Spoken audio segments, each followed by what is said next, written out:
ഓം നമോ ഭഗവതേ വാസുദേവായ. ഹരിമുരളീരവത്തിലേക്ക് എല്ലാവർക്കും സ്വാഗതം. നാരായണായ നമ നാരായണായ നമ നാരായണായ നമ നാരായണ നാരായണായ നമ നാരായണായ നമ നാരായണായ നമ നാരായണ. ഇന്ന് നമുക്ക് 3ഉം 4ഉം ശ്ലോകങ്ങൾ നോക്കാം. ശ്രീമന് നാരായണീയം ദശകം 45 ബാലലീലകൾ. ശ്ലോകം 3. അനുസരതി ജനൗഖേ കൗതുകവ്യാകുലാക്ഷേ കിമപി കൃതനിനാദം വ്യാഹസന്തൗ ദ്രവന്തൗ വലിതവദന പദ്മം പൃഷ്ഠതോ ദത്തദൃഷ്ടി കിമിവ ന വിദധാഥേ കൗതുകം വാസുദേവ.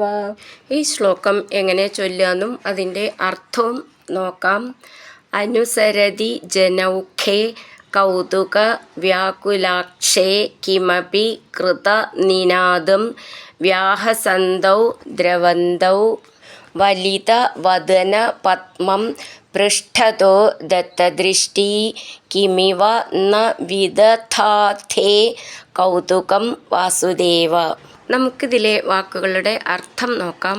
അനുസരതി പിന്തുടരുമ്പോൾ, ജനൗഖേ ജനസംഘം, കൗതുക വ്യാകുലാക്ഷേ സന്തോഷം നിമിത്തം ഇളകുന്ന കണ്ണുകളോടുകൂടിയ, കിമപി അല്പം, കൃതനിനാദം ശബ്ദമുണ്ടാക്കിക്കൊണ്ട്, വ്യാഹസന്തൗ ഉരക്കെ ചിരിക്കുന്നവരും, ദ്രവന്തൗ ഓടിപ്പോകുന്നവരും, വലിതവദന പദ്മം താമരയ്ക്ക് തുല്യമായ മുഖം പുറകോട്ട് തിരിച്ച്, പൃഷ്ഠത പിന്നിൽ, ദത്തദൃഷ്ടി കണ്ണോടിക്കുന്നവരുമായി, കിമിവ എന്തെന്ത്, ന വിദധാഥേ ഉണ്ടാക്കാതിരുന്നിട്ടുള്ളത്, കൗതുകം ആനന്ദത്തെയാണ്, ഹേ വാസുദേവ വസുദേവൻ്റെ മകനായ കൃഷ്ണ. നമുക്കിതിലെ അക്ഷരങ്ങൾ നോക്കാം.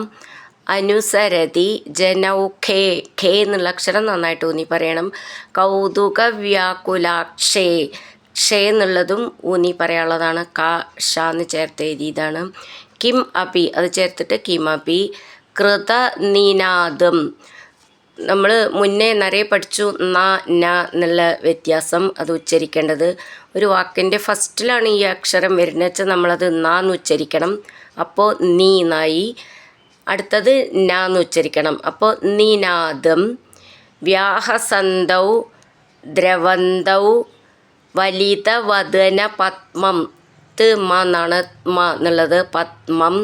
പൃഷ്ഠതോ, ഷ്ഠ എന്ന് നന്നായിട്ട് ഊന്നി പറയാനുള്ളതാണത്. പൃഷ്ഠതോ ദത്തദൃഷ്ടി, ദൃ എന്നൊക്കെ ശ്രദ്ധിച്ചോളൂ. ഇവിടെ അതിൻ്റെ മുന്നേ ദ്ര എന്നാണ്, ഇത് ദൃ. ദത്തദൃഷ്ടി, അതിൻ്റെ മേലെ കണ്ടില്ലേ ദ്രവന്തൗ, ദ്ര ദൃ, ആ 2 അക്ഷരങ്ങളും ഉള്ള വ്യത്യാസം ശ്രദ്ധിച്ചോളൂ. ദത്തദൃഷ്ടി നീട്ടിയിട്ട് വള്ളി. ഷ്ട എന്നുള്ളതൊന്നും ഒട്ടും ഊന്നണ്ട. കിം ഇവ ചേർത്തിട്ടാണ് കിമിവ ന വിദധാഥേ, ഒന്ന് ദയൽത്തെ, അടുത്തത് ഥ എന്നുള്ളത് ധനം എന്നൊക്കെ ഉള്ളതിൻ്റെ നന്നായിട്ട് ഊന്നി പറയണം. വിദധാഥേ, രഥം എന്നുള്ളതിലത്തെ ഥ എന്നാണ് അടുത്തത്. 3 വിധത്തിലുള്ള അക്ഷരങ്ങളാണത്. ദ ഥ ഥ അങ്ങനെയാണ് അത് ഉച്ചരിക്കേണ്ടത്. വിദധാഥേ കൗതുകം വാസുദേവ അങ്ങനെ നിർത്താം. അനുസരതി ജനൗഖേ കൗതുക വ്യാകുലാക്ഷേ കിമപി കൃതനിനാദം വ്യാഹസന്തൗ ദ്രവന്തൗ വലിതവദന പദ്മം പൃഷ്ഠതോ ദത്തദൃഷ്ടി കിമിവ ന വിദധാഥേ കൗതുകം വാസുദേവ. അടുത്തത് 4ാമത്തെ ശ്ലോകം. ദ്രുതഗതിഷു പതന്താവുത്ഥിതൗ ലിപ്തപങ്കൗ ദിവി മുനിഭിരപങ്കൈഃ സസ്മിതം വന്ദ്യമാനൗ ദ്രുതമഥ ജനനീഭ്യാം സാനുകമ്പം ഗൃഹീതൗ മുഹുരപി പരിരബ്ധൗ ദ്രാഗ്യുവാം ചുംബിതൗ ച. ഈ ശ്ലോകം എങ്ങനെ ചൊല്ലാമെന്നും അതിൻ്റെ അർത്ഥവും നോക്കാം. ദ്രുതഗതിഷു പതന്തൗ ഉത്ഥിതൗ ലിപ്തപങ്കൗ ദിവി മുനിഭിർ അപങ്കൈഃ സസ്മിതം വന്ദ്യമാനൗ ദ്രുതം അഥ ജനനീഭ്യാം സാനുകമ്പം ഗൃഹീതൗ മുഹുരപി പരിരബ്ധൗ ദ്രാക് യുവാം ചുംബിതൗ ച.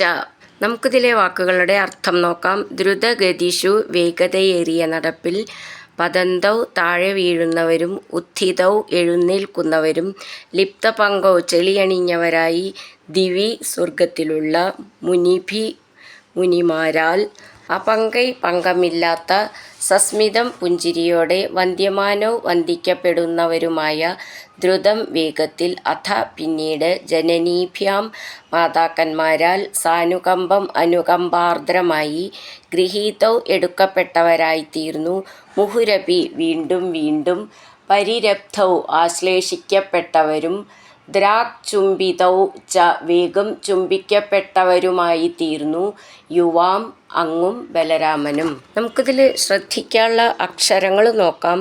ദ്രുതഗതിഷു പതന്താവുത്ഥിതൗ, ഥി എന്നുള്ള അക്ഷരം നന്നായിട്ട് ഊന്നി പറയണം. ലിപ്തപങ്കൗ ദിവി മുനിഭിർ അപങ്കൈ, മുനിഭിർ ഭി എന്നുള്ള അക്ഷരം നന്നായിട്ട് ഊന്നി പറയാനുള്ളതാണ്. മുനിഭിർ അപങ്കൈ അവിടെ വിസർഗം ഇട്ട് ചൊല്ലുകയാണെങ്കിൽ സസ്മിതം ഒരു സാന്ന് മതി, ചേർത്ത് ചൊല്ലുമ്പോൾ 2 സാന്ന് വേണം. വന്ദ്യമാനൗ ഇന്ത്യ എന്നൊക്കെ ഉള്ളത് നാദ് എന്നാണ്. ദ്രുതമഥ ഥ എന്നുള്ള അക്ഷരം നന്നായിട്ട് ഊന്നി പറയണം. ജനനീഭ്യാം ഭിയാം എന്നുള്ള അക്ഷരം ഊന്നി പറയണം.